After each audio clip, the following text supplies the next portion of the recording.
Yeah, so apparently our audience only cares about the Dawn Shards. I don't want to talk about the Dawn Shards again. But how will we survive? Kevin, we don't make nearly enough money off of this channel for that to be an issue. Fair point. Actually, I do know how we can talk about the Dawn Shards. Is it a solid theory with comprehensive evidence? Absolutely not.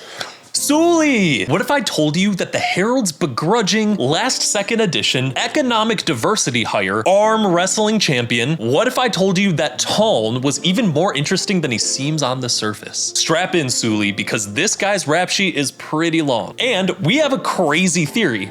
Well, more of a speculation about this demigod that could play a huge role in the greater Cosmere. And it may even involve a DAWNSHARD. It definitely involves a DAWNSHARD. We're gonna be spoiling the entirety of the Stormlight Archive today. Wait, that's it?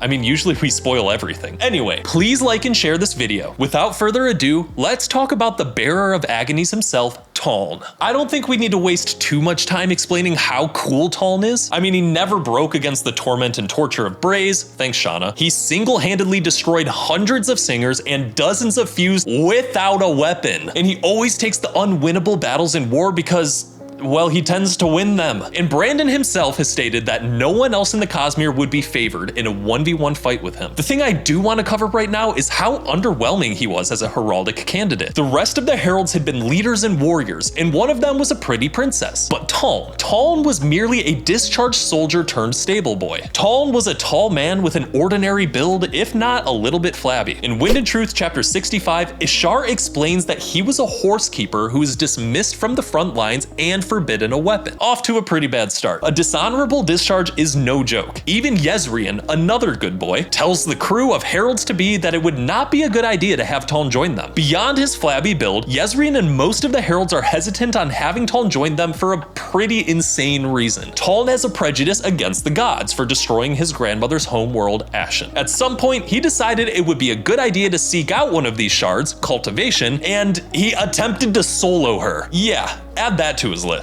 Since Cultivation's vessel was Tanavast's wife, and the Oath Pact would be sworn with him, the others didn't think it would be the wisest decision to bring him on. That and he's a gross, poor stable boy. Ew. Fortunately, Nail wasn't prejudiced and stood by TALN as his pick. Oh, and there weren't like an abundance of candidates anyway. Plus, TALN's altercation with Cultivation warped his soul, which isn't explained, but may be related to the curses she likes to give people. Regardless, this warping gave him the proper connection to the shards that he needed to become the 10th Herald. So why am I bringing all this up? TALN is a cool dude who was needed by the Heralds to complete Honor's favorite number 10. But what does this have to do with a DAWNSHARD? Well, there is a very strange bit of lore dropped when TALN is in conversation with Dalinar. Well, TALN was seeing Kalak, but this was the spiritual realm where Dalinar was appearing as the coward. From Wind and Truth chapter 65, Dalinar as Kalak states, "You aren't what I expected." TALN replies, "What, still frustrated I lost the weapon you gave me, Kalak?" TALN was given a weapon by Kalak. On the surface, this makes some sense. If TALN couldn't have weapons after his supposed discharge, then he might have asked a friendly favor from an old friend. But why would Kalak be upset? And why would TALN refer to it this way? Actually, the better question is, why would Brandon write TALN referring to it this way? If it were a mundane weapon, TALN could have just said, "Still frustrated I lost the spear," or sword, or bow, or A10 warthog, but no, he's cryptic with it. Also, why would Kalak be upset about TALN losing such a mundane weapon? No, whatever Kalak gave TALN, it was not a simple combat weapon, a weapon that can kill a god. Okay, here comes the theory. We suspect for reasons unknown that Kalak gave TALN a DAWNSHARD, specifically the DAWNSHARD Change, to be used as a weapon. TALN used this weapon when he attacked Cultivation, but was unsuccessful. She took the DAWNSHARD from him, cursed him, and sent him on his way. The DAWNSHARD was then given to the Lancerin for safekeeping until the Scouring of Amia, where the Sleepless then took over as its guardians, before Risen accidentally takes the DAWNSHARD Change. So why the DAWNSHARD Change, and why not one of the other ones? Well, I guess it could be any of the DAWNSHARDs, but Occam's Razor implores me to suggest that the DAWNSHARD we have actually seen on Roshar is probably the best candidate. You could make an argument for the DAWNSHARD exists, since we have technically seen it on Roshar, but we have only recently seen it in the possession of Hoyd. So it's a bit of a bigger stretch for me to connect that DAWNSHARD. Also, TALN clearly doesn't display the torment that Hoid and Nomad do. He has no issues hurting people. Speaking of torments, we haven't actually seen what the DAWNSHARD changes torment could be. You may bring up that the torment could just be an exist thing, but I would gather that all of the DAWNSHARDs have lasting effects on their wielders, as the command's sheer investiture likely permanently marks their spirit webs. TALN doesn't show any real signs of torment, and nothing that is particularly related to the command of change. But I would argue that we have seen very little of TALN. When we do see him, he's usually in a catatonic state, you know, dealing with the scars that come from thousands of years of torture. I was talking to some great people in the Cosmere Horizons Discord. You should really join. And a friend of the channel, Mac, made the point in the best possible way. Also, I have this idea that after TALN attempted to attack cultivation, maybe she didn't fully curse him. Maybe she granted him a boon and a curse, like her and the Night Watcher do to all that visit them. Is it possible that she trimmed the side effects of the DAWNSHARD from TALN? I have no idea what kind of curse she may have given him, and I'll leave that for you to discuss in the comments below. Now, I already hear you. Well, if you're gonna say that TALN's catatonia and cultivation's pruning keeps him from displaying the change torment, then why couldn't it keep him from displaying the exist torment? Well, I would raise you this. TALN annihilates an entire battalion of singers when not catatonic, which definitely can't happen if he's tormented by exist. Also, I think the timeline works really well for change, and we just don't know enough about the exist timeline. So, what do we know about change? Let's hear what Rock's daughter Cord has to say about the DAWNSHARD change. From DAWNSHARD chapter 19, there are songs, Cord said, from long ago,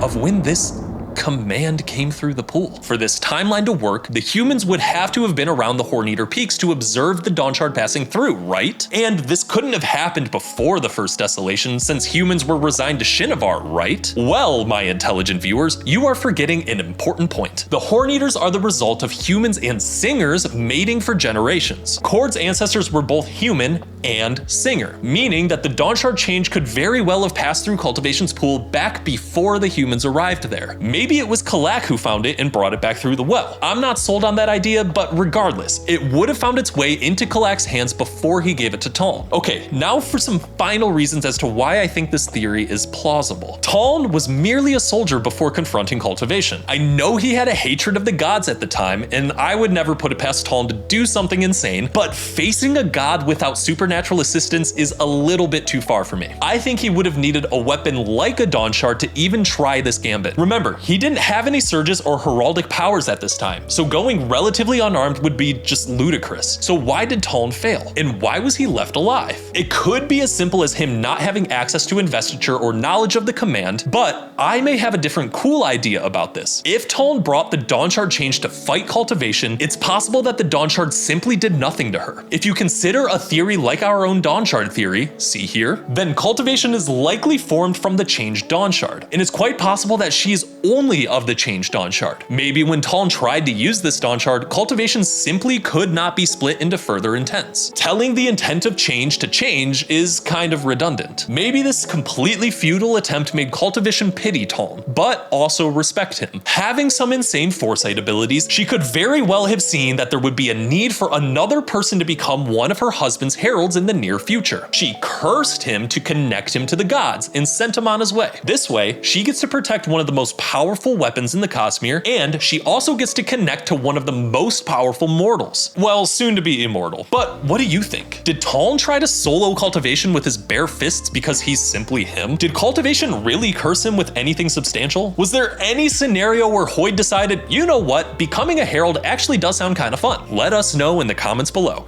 Kolo?